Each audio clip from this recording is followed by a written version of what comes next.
Γεια σας, καλώς ήρθατε στο κανάλι μου. Καλώς ήρθατε σε ένα ακόμη μάθημα. Σήμερα θα μάθουμε 4 νέες φράσεις με τη λέξη γάιδαρος. Όταν προσπαθούμε να τις μεταφράσουμε στα αγγλικά ή σε κάποια άλλη γλώσσα, δεν μπορούμε να καταλάβουμε το νόημά τους. Γι' αυτό και σήμερα θα σας πω εγώ πώς και πότε τις χρησιμοποιούμε. Πριν αρχίσουμε αυτό το βίντεο, μην ξεχάσετε να κάνετε ένα like και εγγραφή στο κανάλι μου για να μην χάσετε τα επόμενα μαθήματα. Ο γάιδαρος ή το γαϊδούρι ή ο όνος στα αρχαία ελληνικά είναι ένα υπέροχο ζώο, καλόκαρδο και υπομονετικό. Είναι όμως και πεισματάρικο, γι' αυτό πολύ συχνά χρησιμοποιούμε αυτή τη λέξη για να χαρακτηρίσουμε αρνητικά κάποιον. Λέμε ότι κάποιος είναι γάιδαρος όταν δεν συμπεριφέρεται σωστά ή όταν δεν μπορεί ή δεν θέλει να καταλάβει ή να σεβαστεί τις επιθυμίες μας. Στο προηγούμενο βίντεο μιλήσαμε για τη φράση «καταφωνεί και ο γάιδαρος» που συνηθίζουμε να λέμε όταν συζητάμε για κάποιον και εκείνος έρχεται ξαφνικά. Αν δεν είδατε το βίντεο, θα βρείτε το link στην περιγραφή. Λοιπόν, πρώτη φράση για σήμερα. Έδεσε τον γάιδαρό του ή έδεσε τον γάιδαρό της αν αναφερόμαστε σε γυναίκα.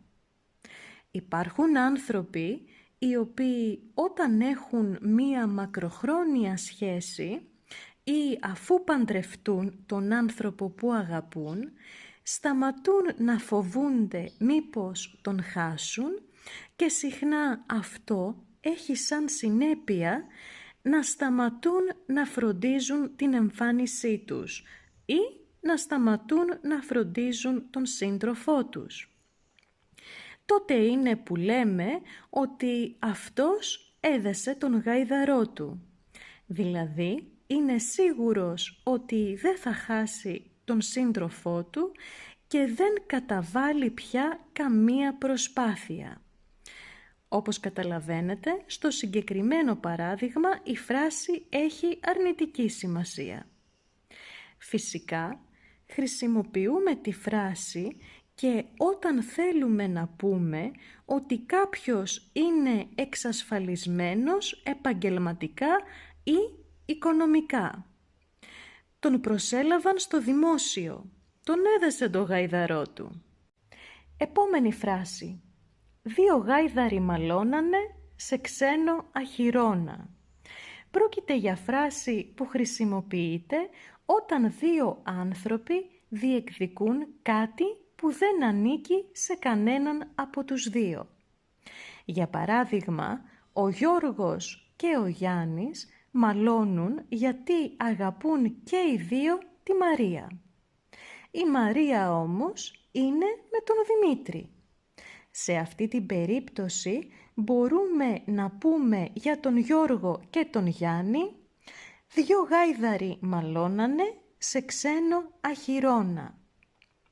Λέγεται ότι η φράση χρησιμοποιήθηκε για πρώτη φορά από τον ήρωα της Ελληνικής Επανάστασης Θεόδωρο Κολοκοτρώνη.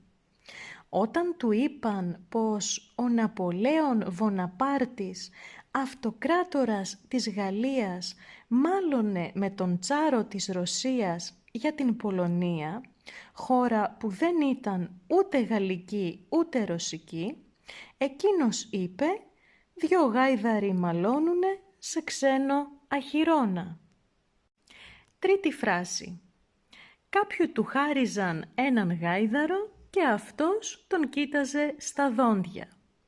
Πρόκειται για φράση που χρησιμοποιούμε όταν θέλουμε να πούμε πως δεν πρέπει να είμαστε αχάριστοι και πως πρέπει να εκτιμάμε αυτά που μας δωρίζουν.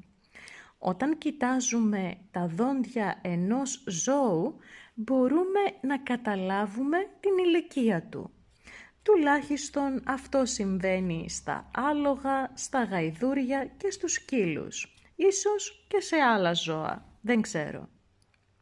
Επομένως, αυτό το παλιό γνωμικό λέει ότι σε κάποιον έκαναν δώρο έναν γάιδαρο, που παλιότερα τα γαϊδούρια ήταν απαραίτητα στις αγροτικές εργασίες.